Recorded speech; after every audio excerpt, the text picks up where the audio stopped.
My name is Dr. Anthony Levatino. I'm a practicing obstetrician-gynecologist, and I performed over 1,200 abortions. Today I'm going to describe a first trimester medical abortion. This is a procedure in which the mother swallows pills in order to terminate her baby, and it is performed up to the 10th week of pregnancy. The procedure involves 2 steps. Step 1. At the abortion clinic or doctor's office, the woman takes pills which contain mifepristone, also called RU46.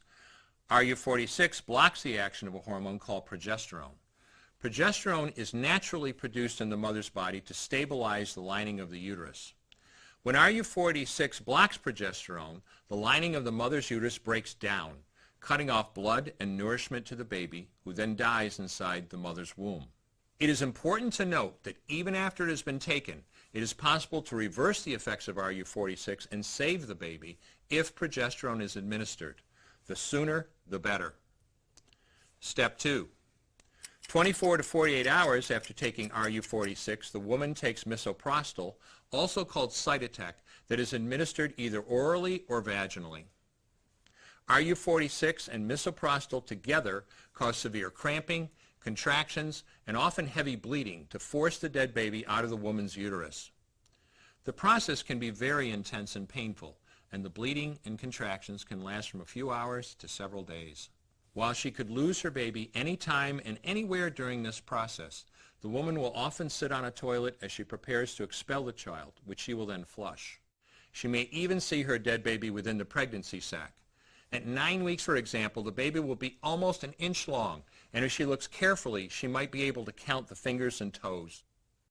After she has disposed of her baby, the woman may have bleeding and spotting for several weeks. Bleeding lasts, on average, 9 to 16 days. 8% of women bleed more than 30 days, and 1% require hospitalization because of heavy bleeding. The failure rate increases as the pregnancy progresses. If failure occurs, she will usually be offered a surgical abortion. For the mother, medical abortion often causes abdominal pain, nausea, vomiting, diarrhea, headache, and heavy bleeding. Maternal deaths have occurred, most frequently due to infection and undiagnosed ectopic pregnancy. As I mentioned at the beginning, I'm Dr. Anthony Levatino, and in the early part of my career as an OBGYN, I performed over 1,200 abortions. One day, after completing one of those abortions, I looked at the remains of a preborn child whose life I had ended, and all I could see was someone's son or daughter. I came to realize that killing a baby at any stage of pregnancy for any reason is wrong. I want you to know today, no matter where you're at or what you've done, you can change. Make a decision today to protect the preborn. Thank you for your time.